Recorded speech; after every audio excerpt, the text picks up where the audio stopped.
part of our introduction is to just state what our housing task purpose is for those who may be new to our group here this evening. But the Housing Task Force purpose is to inform and engage members across the state to promote collective actions around housing issues as they are strongly aligned with the stated league position. By increasing the understanding and importance of this issue through education, this task force hopes to influence public policy and legislation at all levels through advocacy while speaking with one league voice.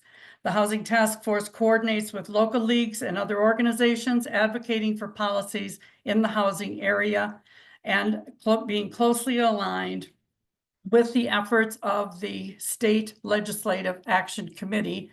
And I think we have two of our members of that committee here this evening. Kate, can you wave your hand? Kate and Kathy. Is Kathy checked in here? Yep, she's here. Yep, I see her. Okay.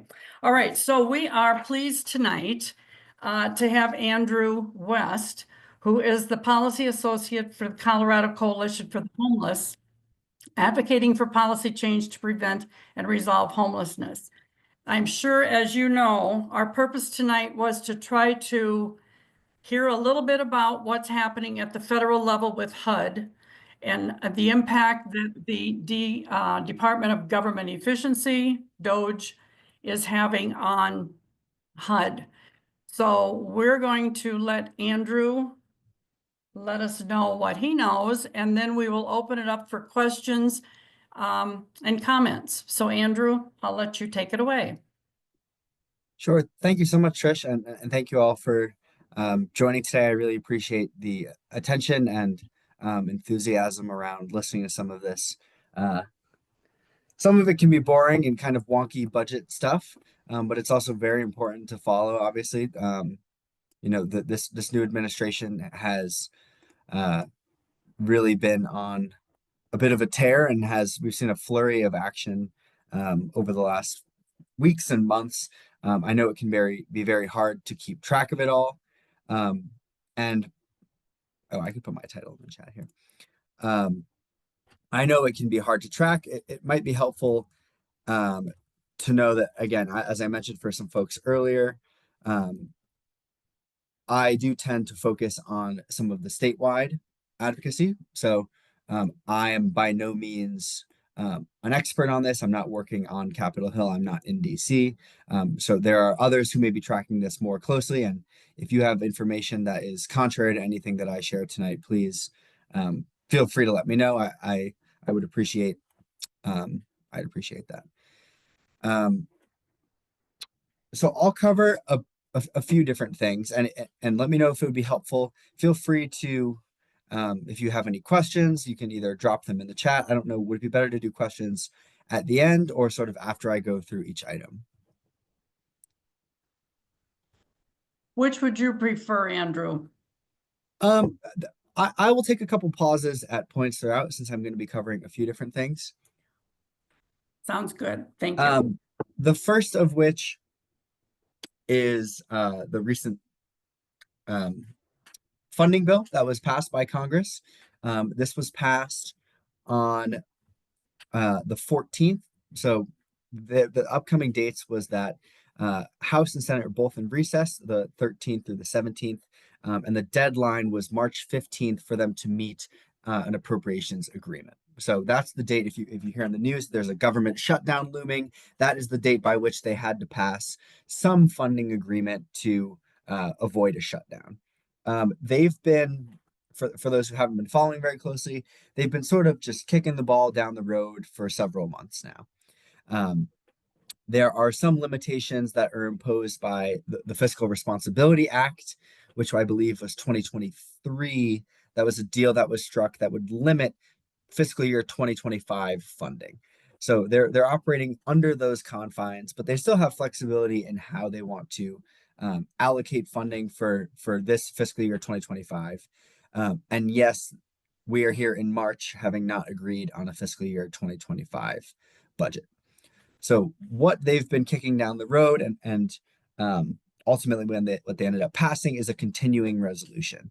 So what that does is sort of saying that we'll punt on the issue for now, but we're going to continue funding the federal government at the level pre-established through 2024. So currently we've been operating on fiscal year 2024 levels, and just passing that along. The bill was passed initially on mostly a party line vote, so meaning that the vote went by whether you were a Democrat or Republican. In the House, that was passed on March 11th, with one Democrat that voted in favor and one Republican that voted against. So again, mostly along a party line vote. The Senate then took up the bill for consideration on March 14th. So again, the 15th was the deadline. They were really operating with just a few hours left to meet that funding allocation and avoid a government shutdown. What they ended up agreeing on is another continuing resolution. So these often have been 1 month at a time or 2 months at a time. This is a bit of a longer term one. I believe it's 6 months. It extends it through September. So we've got a 6-month continuing resolution that will fund the federal government until then at 2025 levels. Overall, the bill cuts $13 billion in domestic spending from the previous fiscal year, but it provides additional funding for some programs. So for instance, there's an additional $6 billion over last year in defense spending and an additional $4.5 billion for some HUD programs, which was actually something that we were glad to see that was allocated. Some of you might have seen that Senate Majority Leader Chuck Schumer was originally looking to support a month-long stopgap bill. So that would have been a continuing resolution that passed it along for another month, giving them some time to work on negotiations, but had sort of a change in mind and has since caught a lot of heat for that because he relented and agreed to vote for that bill and avoid a partial shutdown of the federal government. There's been a lot of coverage on that, and I know the social media reactions have been very critical of Schumer, the minority leader. But what I've seen is that it sort of rested on a disagreement about whether a shutdown would help or hurt the Trump administration. Obviously, if there's a shutdown, there's the flow of funding from the federal government stops. And there was concern that that might give them a further opportunity and more leverage to slash federal employees, as they've already been trying to do. So regardless of what you think about that, that is what ended up happening with the budget. They needed support from at least 8 Democrats in the Senate to get past the filibuster rule. This is a bit of a technical component, but they needed 60 votes in order to pass out of the chamber. And were able to get those votes for this procedural issue. The bill overall, so I can share some resources after, although let's see, I might have this relatively handy.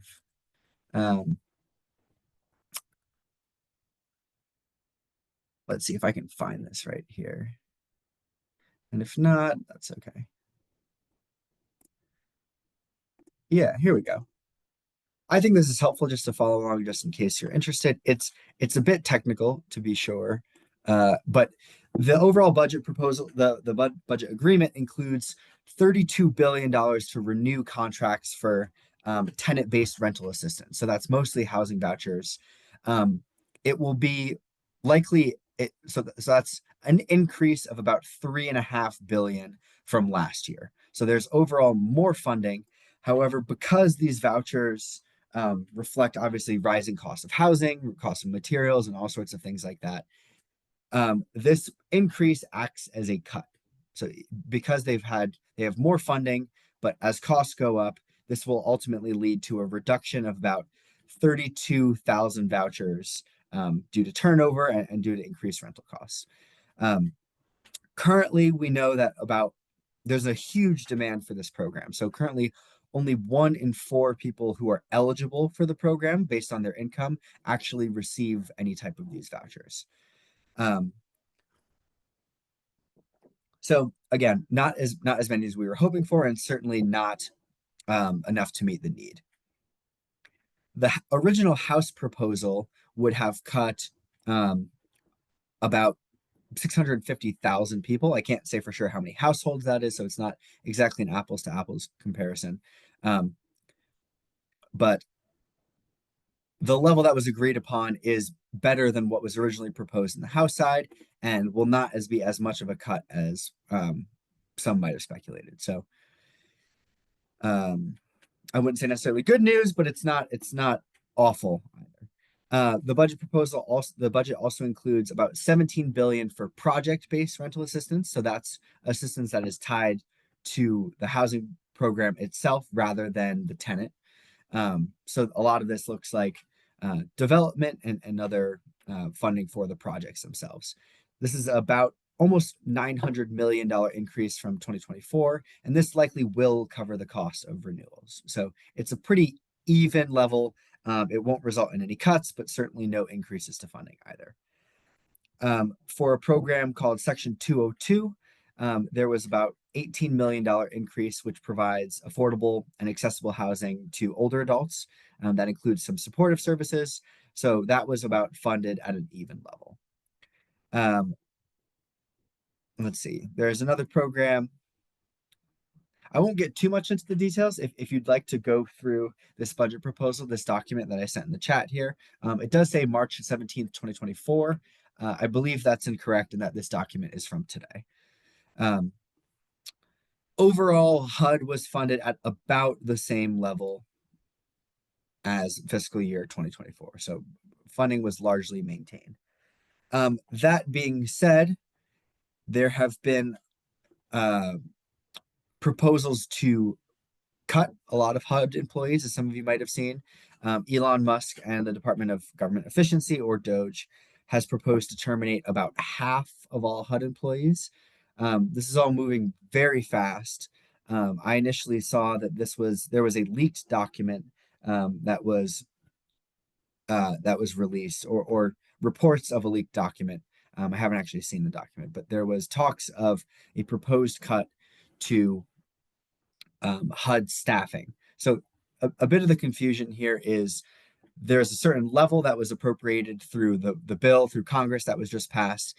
At the same time, this department is proposing to cut HUD employees. This would overall make it significantly more difficult for states and communities to access federal housing that they have been allocated. A lot of these programs fund community development, homelessness investments, homelessness resolution, and they are expected to cut about 40% of employees. This is what I've seen, but again, a lot of these things are subject to change. Some departments could be higher in the range of 70 up to even 85% cuts from certain departments, with about a 40% cut across the board. I don't know what everyone's level of familiarity with HUD is. This is a department at CCH that provides a lot of our funding. Obviously, they administer housing choice vouchers and provide rental assistance to help low-income households afford their homes. But they also build and preserve affordable rental housing. So that's some of the project-based vouchers I was talking about. They have other programs that seek to address and prevent homelessness. They operate public housing and maintain public housing, as well as other affordable housing entities for seniors, people with disabilities, families with young children. There's also a lot of HUD funding for promoting neighborhoods, economic development, improving facilities and communities, infrastructure. So a whole bunch of different things.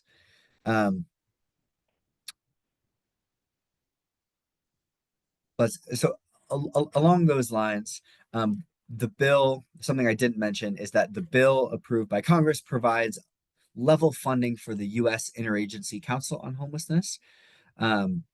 This is an organization that coordinates the federal response and strategy to homelessness, includes officials from several federal departments that come together and sort of form a task force on homelessness. So the bill provides level funding. It provides $4 million in funding. But at the same time, there was a executive order on the 14th. Was that Friday? Yes, that was Friday. There was an executive order calling for the termination of the U.S. Interagency Council, along with several other federal departments that I believe someone mentioned earlier. So on one hand, you've got a department that has been authorized and is legal. Its jurisdiction is under Congress and has been funded up by Congress. But at the same time, the White House is seeking to eliminate that department and therefore would refuse to administer funding that has been directed by Congress. So again, this is a bit of a confusion as to how this would actually play out. And all of these things obviously will likely be challenged in court, and we'll have to see what ends up happening in days to come. But we've got a bit of a crisis where the funding has been approved, but has not been encouraged to be spent by the feds. Related to the HUD cuts, this will impact, again, both projects and tenants that administer affordable housing, as well as a lot of programs that are funded, like shelter programs that are funded by HUD. It will have really large scale impacts. It's really hard to say what exactly that might look like, but even the threats of these funding cuts have really impacted organizations' ability to plan. Obviously, if you're planning to receive a grant that funds XYZ programs and that is suddenly thrown into disarray, it can be hard to plan and budget for the future. I know this is a lot, and I don't want to be talking at you all for too long. Are there any questions at this point around, I guess, that budget agreement that was from last week, and HUD cuts, as well as the interagency council? All right, anybody have a question for Andrew? If you raise your hand. Anything in chat? Let's see. Oh, wow, I'm seeing some stuff about the Housing Task Force page. So the whole voucher piece, Andrew, I want to go back to that a little bit. You said there was an increase in funding, right? Yeah, there was a small increase in funding. So it was funded, I would say it was a modest increase of about 3.5 billion, which is a lot of money. But again, because rental costs are rising so rapidly and we have such an urgent need for homelessness programs, this will likely result in a loss of vouchers. It's hard to say exactly what that level will look like because, again, there are so many things up in the air with other cuts to HUD, and how funding might be allocated. But it will likely result in, for families, the direct impact will be that some families will not receive vouchers that they had in the past. And it is unlikely that new families would be receiving vouchers under the amount agreed to in the bill. So is there conversation about what that impact will look like? Because if people lose vouchers, I mean, we know where the next step is Right. Homeless. And the programs there are being impacted. So it just seems like it's going to be a domino going downhill here for families. Right. Yeah. I mean, that's definitely something that we're looking at and something that we're really concerned about. We want to obviously increase funding for these vouchers and as well as services for folks. I will say that these programs have been very effective. So at the Coalition for the Homeless, we administer vouchers and we've advocated for vouchers over years and decades. Unfortunately, the problem is that we don't have enough supply of affordable housing. There was a report released recently that shows that for every 100 households that rent, so for every 100 renter households, there are only 26 available units for the lowest income earners. So people who are below 30% of area median income only have 26 units available per 100 households. So we have an enormous shortage of affordable housing, and people are entering the cycle of homelessness faster than we can house people, right? So if it's a really unfortunate situation, and we want to drastically increase these housing vouchers. So can I ask you, Andrew, one of the 7 agencies that were going to be slashed as of last Friday, one of the agencies is called the Community Development Financial Institution Fund.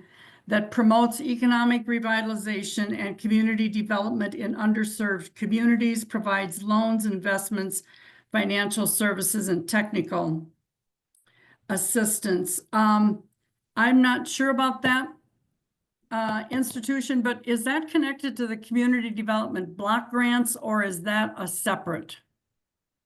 I believe that that is a separate institution, although I know that a lot of these federal departments work closely. Andrew, Julie, I see you. I can speak to that a little bit. CDFIs, they can either be banking organizations or non-bank CDFIs. There's really two types, but they're very mission-based, focused on lending and credit availability in low to moderate income communities. The CDFIs that I worked with when I was at the Federal Reserve are, they take on a lot of credit risks. So they're really dependent on this funding to be able to underwrite customers who are very, very high credit risks. The other thing I would note is that banks historically have invested in CDFIs because they get Community Reinvestment Act credits. So it struck me as, I wonder if banks are going to view the CDFIs now as too risky, and will they invest in them? So I don't have any of the answers, but I think it's going to be interesting to see it play out. So have you heard anything, Andrew, on the community development block grants? I have not heard. I have not been following specific details around the community development block grants. But again, this is a program that is administered by HUD. I believe that this is included in that budget breakdown that I sent. Let's see. Yeah, I don't have that on hand. And again, it's hard to say what the breakdown will look like with the challenge of potential staff reductions in HUD. So I mean, even if HUD is funded at a level that is largely consistent with previous level funding, if their workforce is severely shortened or reduced, that really limits their impact to actually administer these programs, right? So they've got funding that's directed by Congress, but also at the same time, they're trying to balance these mandates to cutting staff. So a lot of that is really all up in the air. Okay, Julie, did you have another question? Yeah, I did have another question. We know that low-income housing is highly dependent on low-income housing tax credits. Have you heard anything about federal LIHTC credits and whether those will continue? That is a good question on the LIHTC credits. Off the top of my head and in my notes, I don't have anything specific to LIHTC. But again, that's something we have a lot of, we receive LIHTC credits, and we're definitely concerned about that, and we'll be keeping an eye on that. So I'll just give you one other bit of news that was shared with me as of Friday that was on PBS, was that Trump was slashing $1 billion program that is intended to preserve affordable housing. Apartments that are in need of repair are at risk. The money awarded to upgrade 25,000 units and the details of how that program will be wound down are not known, but one document said that program was being terminated and the monies were intended to be used to create, to do energy efficient improvements. So that seems to me like monies to help preserve existing affordable housing. Those monies are at risk. Yeah, absolutely.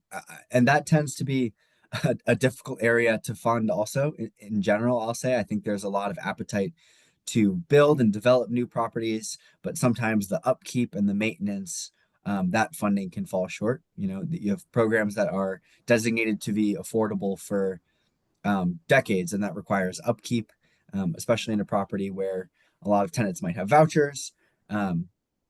You want to make sure that there is funding that is associated with these projects to make sure that properties are maintained. Yeah. All right. Well, you go ahead, Andrew. I don't see any other. I saw a question that from Latina Adams, and apologies if I didn't pronounce that correctly. It says, so people who have Section 8 vouchers could lose them even if they have a lease. Right. So the voucher is attached to the tenant. So people have a voucher that they can use. And what it would mean is that they no longer have the funding, even if they do have a lease. That's correct. So the voucher would no longer be able to assist with rent payments. And then I saw another question about will the continuing resolution budget and federal personnel cuts affect Colorado, specific to any of the Prop 123 funding for homelessness response, LIHTC from CHAFA, etc. Also, this greatly increases the urgency for the state to pass legislation outlawing rent algorithms like RealPage to help get the Denver fair market rents down. Yeah, so that's a bill. I believe that's 10. This is from a comment from Mindy. I believe that's 1004. That's House Bill 1004 in Colorado that's working to eliminate collusion between landlords and also limit the use of rental algorithms in housing. As for funding from Prop 123, so that was approved at the state level. That is a ballot measure from 2020. Let's see, it's 2025. That was 2023, I believe, unless it was 2022. And those Prop 123 funds are now flowing. So that should not be affected by any of these cuts and any of the budget that was solidified at the federal level. That being said, the concern is that, reducing the pot of money overall makes things more difficult, right? So if we have less money coming from the feds, I know that Denver has been concerned about this too. There's a lot of entities that receive federal funding and as well as state funding, right? So to balance their books, they require a mixture and a combination of those funds. And if you take a hit and a loss from the federal funding, then you have to fill it somewhere else. So the budget environment is really precarious all around, I would say. I don't have great data on LIHTC allocations, but I can definitely follow up on that and see if I can find any more resources. Can I ask a follow-up question on that, Andrew? And I know Kathy Smith is on, she may know the answer to this too, is if I recall the wording of Prop 123, there was room for the legislature to reduce funding. I'm not going to get this exactly right, but something like in the event of a budget shortfall. So it was exempt from Tabor, but there was still some provisions for the legislature to reduce the funding. Am I remembering that right? Yeah, I know that the legislature has gone back and made some changes and clean up to Prop 123 through a few bills. I don't know exactly what that mechanism looks like for how they're able to, change appropriations if there's a crisis or threats to funding. It was related to the Tabor excess, as I recall, and Right. not really anything to do with federal funding. No, that's not, yeah, Kathy, I'm sorry if I misdirected all that. I was just thinking on the state side, since we know that at least preliminarily, there's a significant budget shortfall, if we should be thinking or worried about the legislators looking at funding for Prop 123 as, a mechanism. I think it limited it to an actual, we still have a Tabor excess.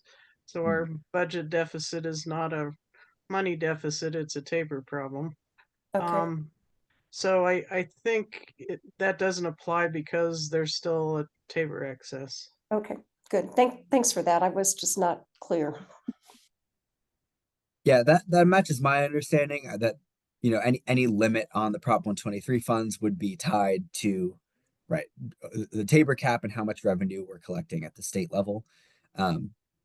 So I don't think any of that would be impacted by what I've talked about so far.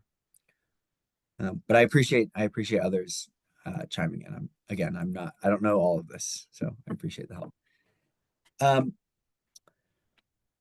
Other news, some folks might have seen last week that there was a lawsuit filed by 4 fair housing organizations that are hoping to expand the case into a class action that was filed against HUD, so the Housing and Urban Development Department, and the Department of Government Efficiency, which proposed a cost-cutting plan that would rescind about $30 million in grants for enforcement of fair housing law.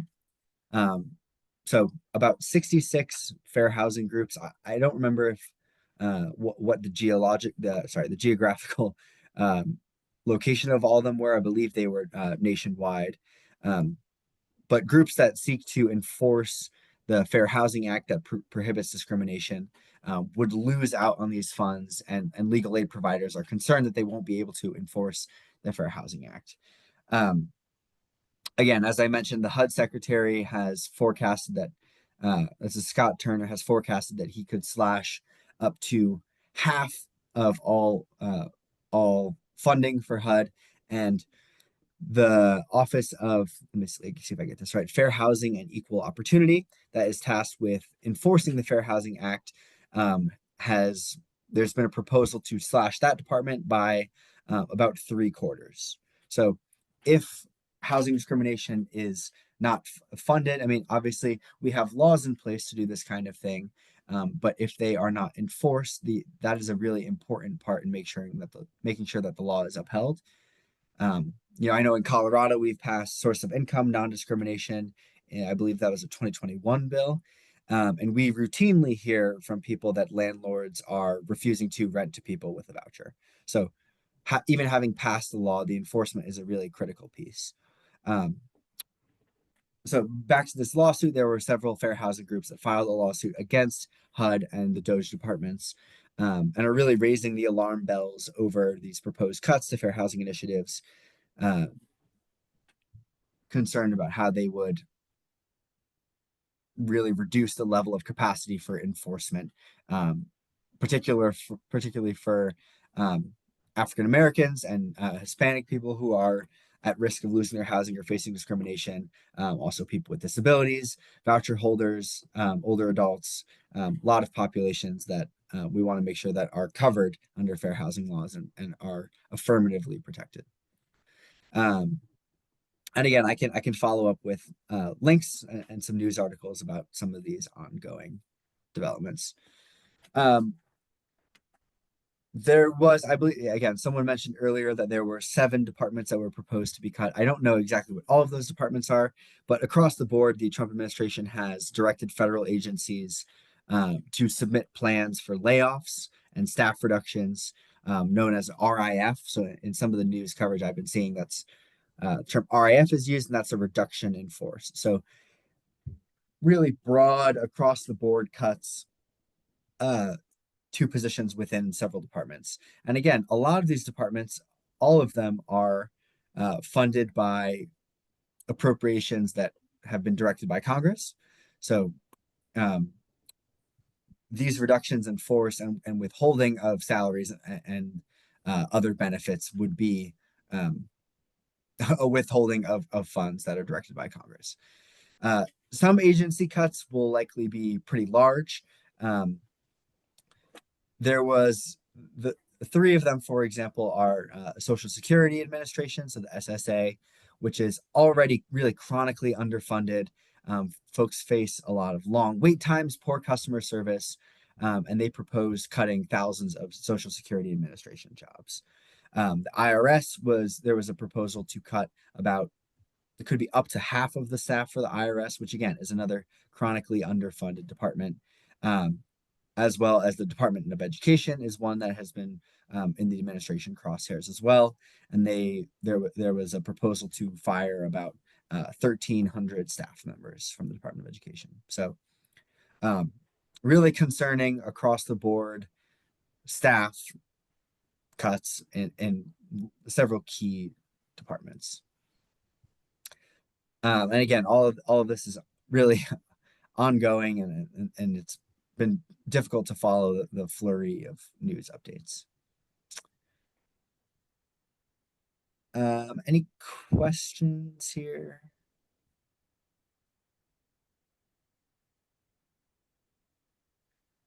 One other department that we're really concerned about and that we've been really pushing back on at the coalition is cuts to Medicaid.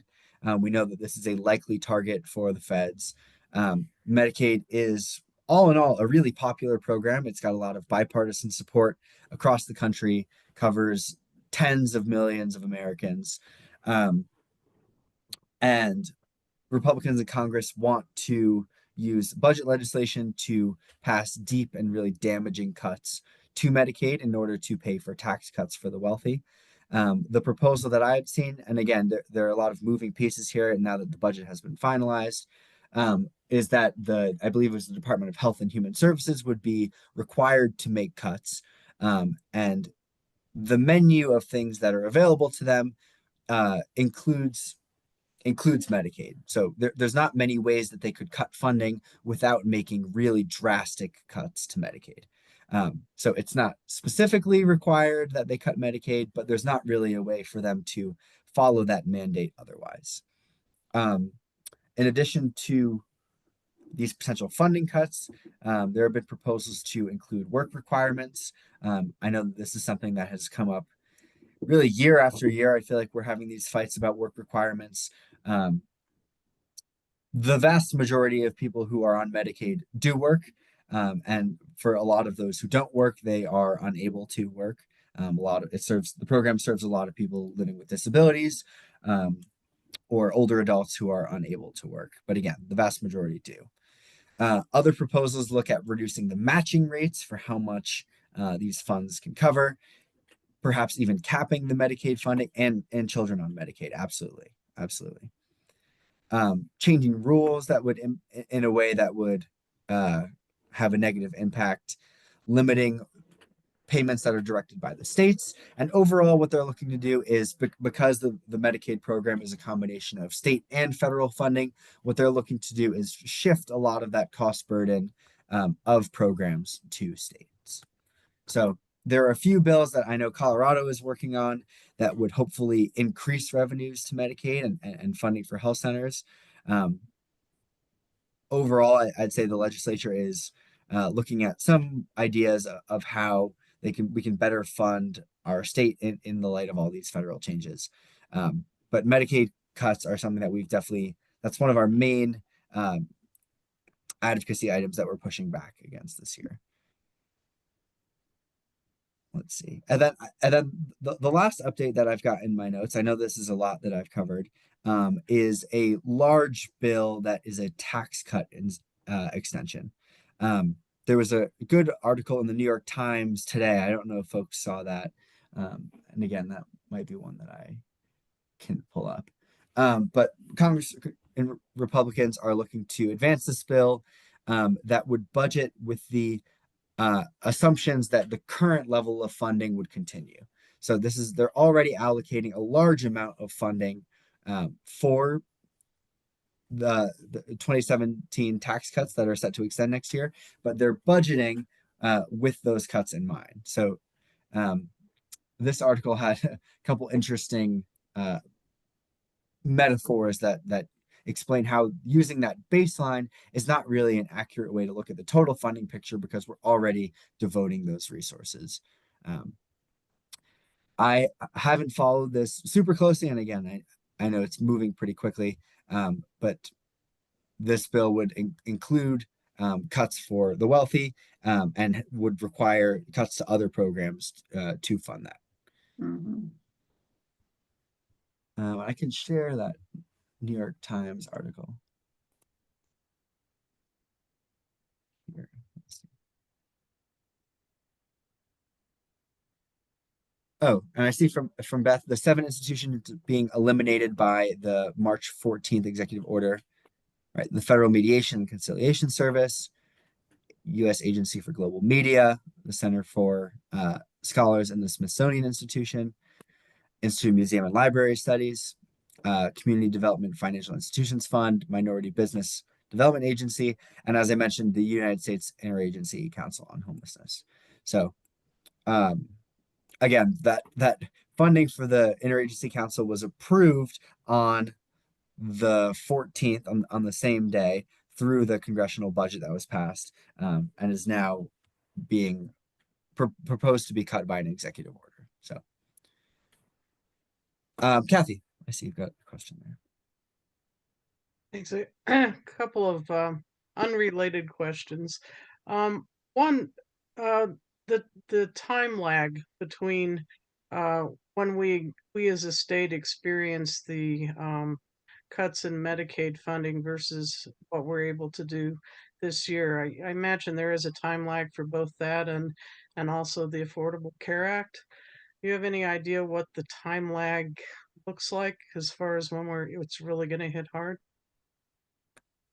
Yeah, it's hard to say. I mean, I think it depends a lot on what we end up getting done at the state level, but um, I'm thinking about, like, I have in mind the public health emergency unwind and all the people that were bumped off Medicaid during that process, and I think we're still seeing a lot of those effects right now. Um, yeah, it's really hard to say what any of these timelines could look like, but for some of the updates, maybe not on Medicaid, but for at least related to HUD cuts, if that voucher funding is is cut, that will likely be very immediate. So, I mean, we have hundreds of folks, if not thousands of folks, that are housed through the coalition that would overnight lose housing if they were to lose those housing vouchers. Um, that federal funding freeze from I think that was I don't know if that was the first week of the administration change, was really scary because we went to try to pull down some of those federal funds and we're unable to access them. And again, if we're not able to get those funds, there's only so much we can do with our internal budget to move things around before folks lose their housing. So it's I really didn't scary. realize it was so immediate for that. Yeah, That we were, I mean, again, we were able to get back in the system later in the day and access those funds. And a lot of that was held up in courts. But wow. yeah, particularly around the housing vouchers, that could be very immediate. Um, Okay. so I know And that's then not a very good answer to your question, but no, that that helps in a Yeah. bad way. yeah. Unrelated, we were talking earlier about the group that does the high risk mortgages funding. And so HUD administers Ginnie Mae, right? Which is those high risk mortgages um that are bundled. Do you know anything about if those are in any kind of danger, the high risk mortgage holders? Hmm. That's a good question. Yes, I believe that is administered by HUD, but I don't have a lot of information on that program specifically, but I'll make a note to check on that.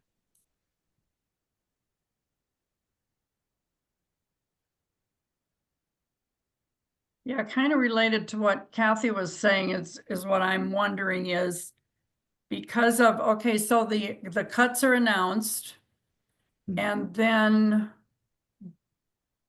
the judge says, you know, they pull it back and then it goes to the courts. At some point, are those, I mean, those funds are locked up, right? I mean, while all of this contesting and courts are going on, these agencies aren't able to access the monies, right? Yeah, yeah. I mean, it depends. It depends a bit on the agency. I did have a note on that. Yeah. So for example, there was funding from HUD, from the Housing and Urban Development Department, that was awarded on January 17th.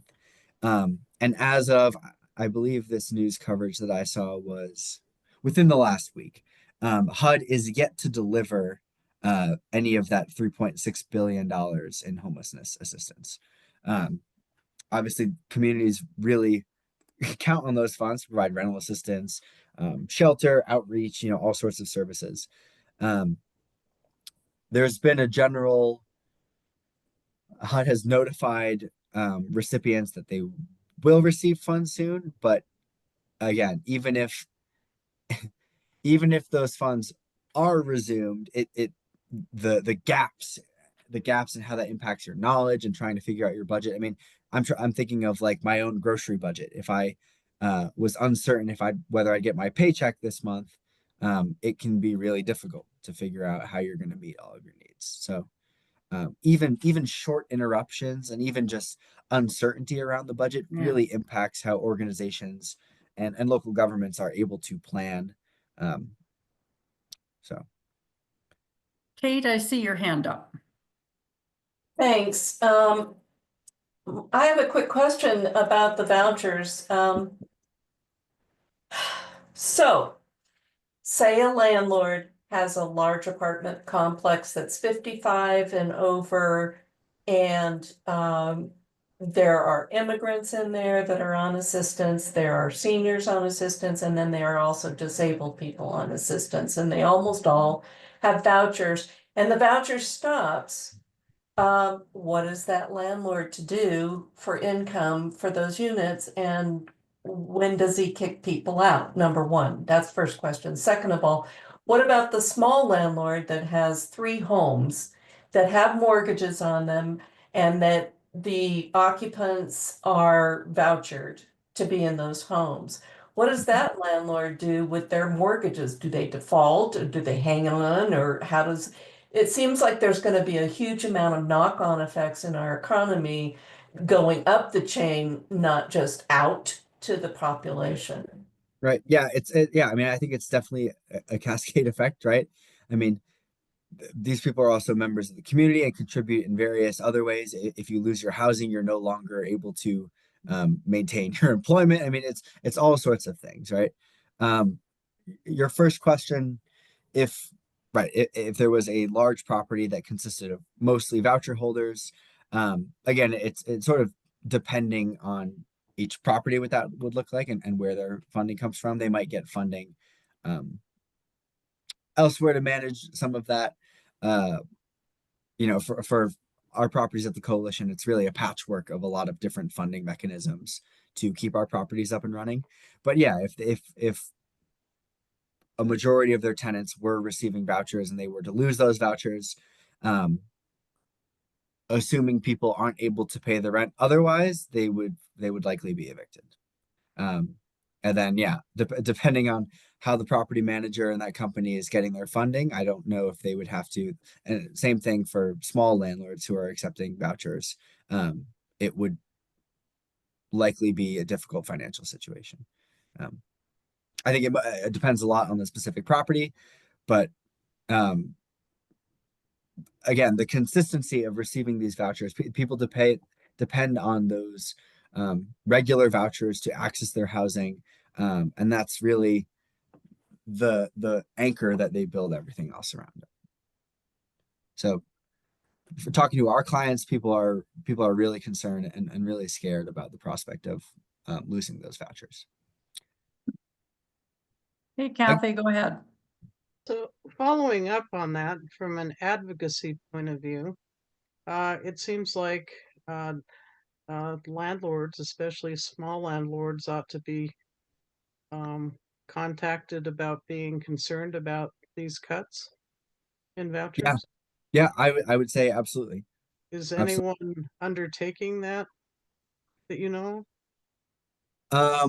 Landlords particular? No, I mean we've been putting out action alerts at CCH. We put out an action alert telling people to reach out to their elected officials about these proposed staffing cuts to HUD that would impact their ability to serve our clients. Again, the actual budget proposal that the budget that was agreed upon doesn't have as severe of a cut to these vouchers, but I think the main concern is just the volatility at the federal level and the speed at which things are moving, and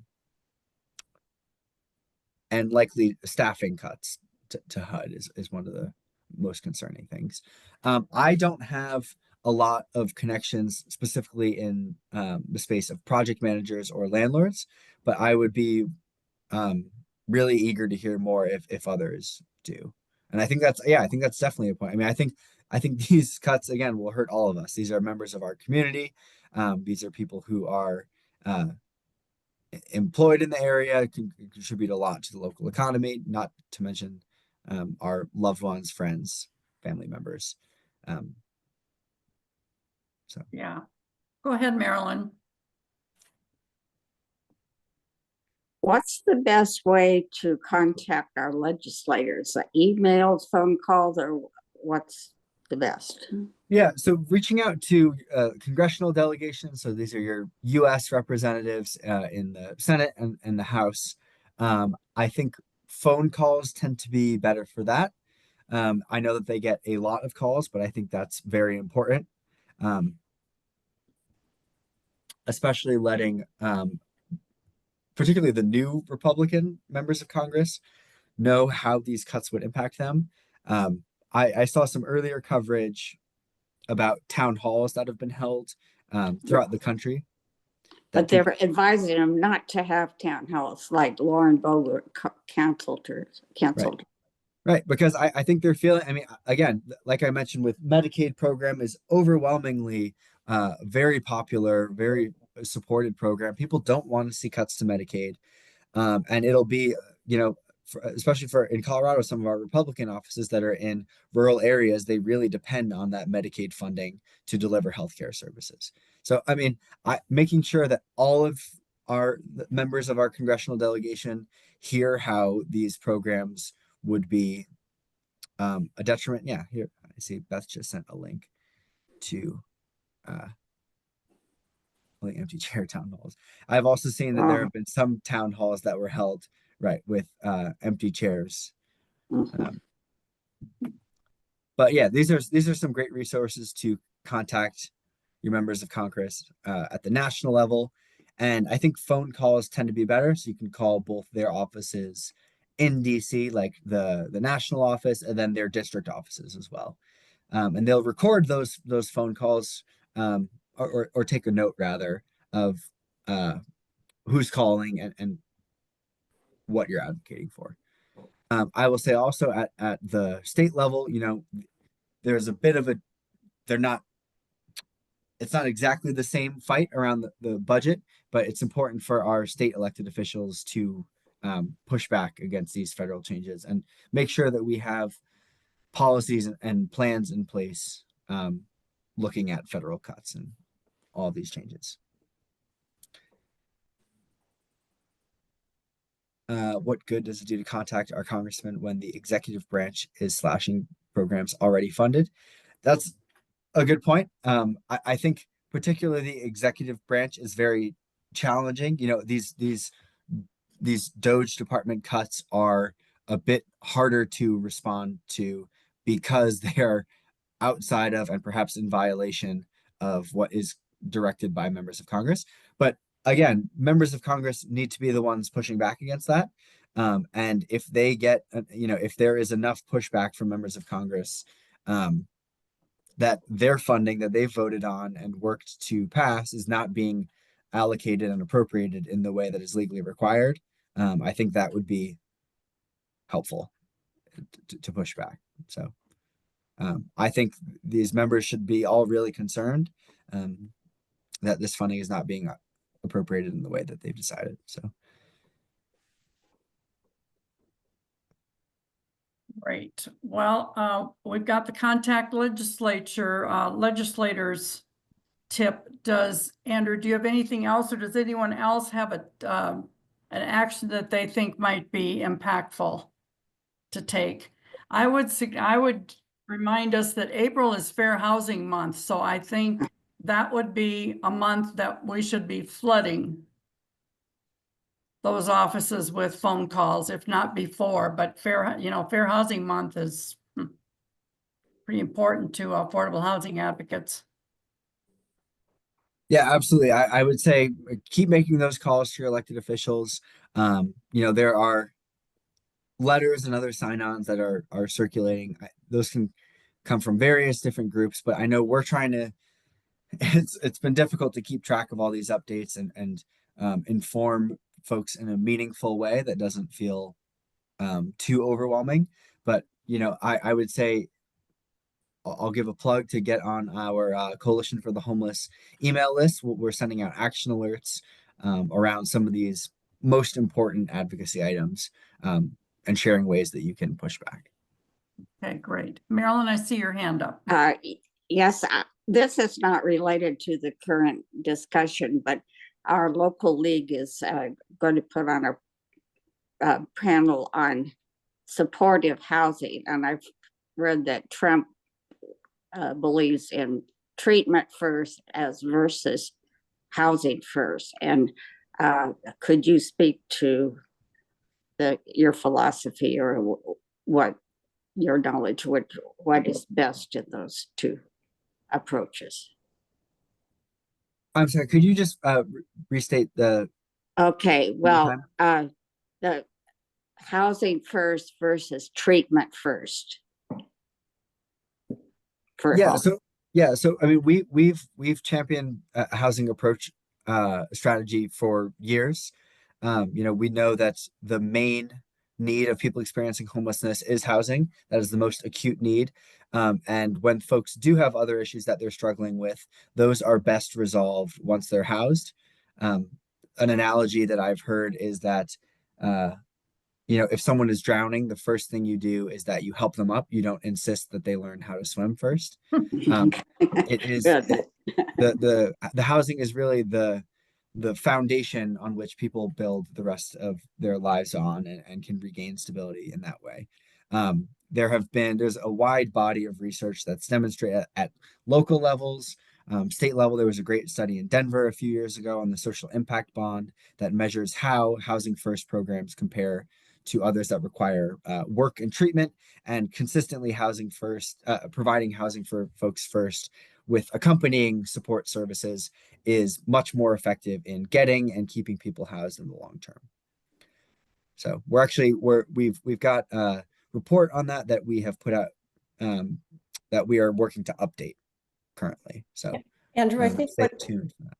I think what Marilyn's referring to is Project 2025, and more recently, several news reports, particularly NPR news reports, have said that the Trump administration is basically going to toss the housing first in favor of treatment first, you know, the old policy back before housing first. So it was just wondering if you had any more insight into that. Yeah, that's something that we're definitely concerned about. I don't have much more of an update than what you just provided, but I will emphasize that housing first is absolutely not housing only. We are very committed to providing supportive services, and other housing providers, you know, are always offering that there is employment services or treatment that can accompany housing. Just recognizing that the first step needs to be getting people stably housed. Like I said, it's the foundation that everything else builds upon.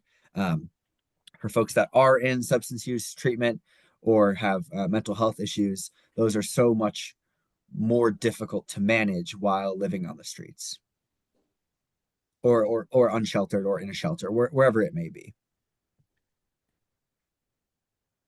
I will share there. I know that there's an event coming up this Friday in Greeley. That is a rally to protect healthcare. That's Medicaid and SNAP program. Looking to share that message with Congressman Evans. I don't know if others have heard about that, or if others are in the Greeley area, but I can share that link as well. Is that in alignment with Bernie and AOC's visit? So I have not been super involved in this, but my understanding is that they're hoping to have folks come to both of these events. I think this is immediately preceding that other rally. But yeah, I think this Facebook page might have some more information. I haven't looked at it super thoroughly, but that was shared with me earlier. Yeah.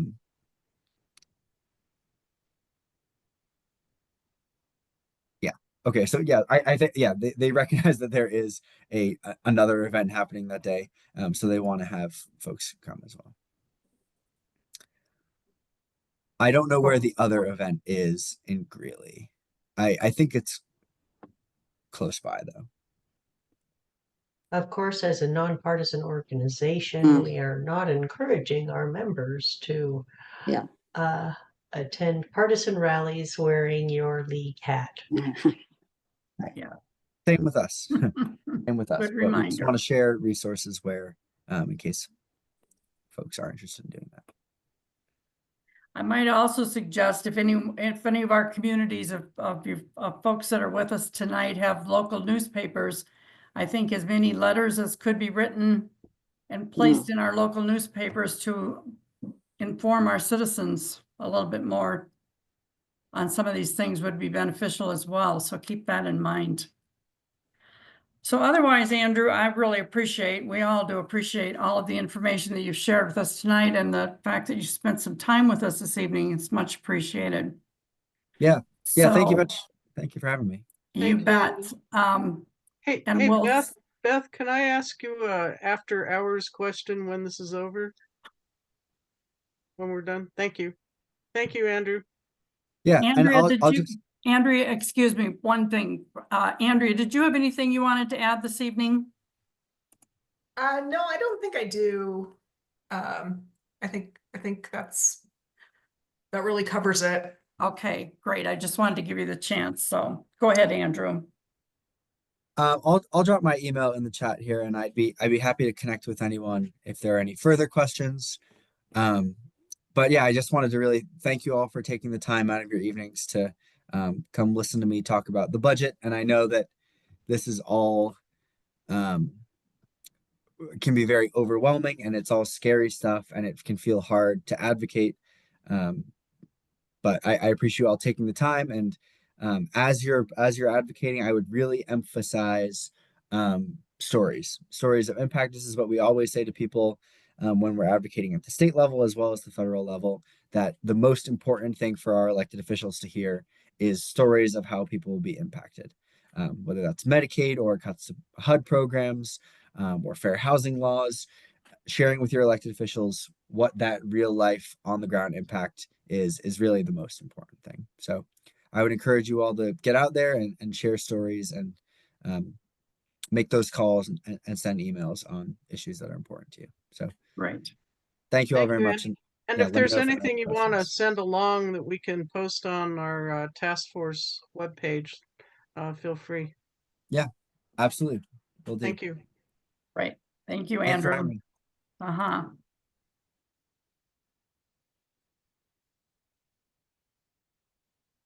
So maybe Beth and Andrea and Kate and Marianne too. They haven't all gone. I was going to ask some questions about the task force website. Good night, all. Thank you for being here.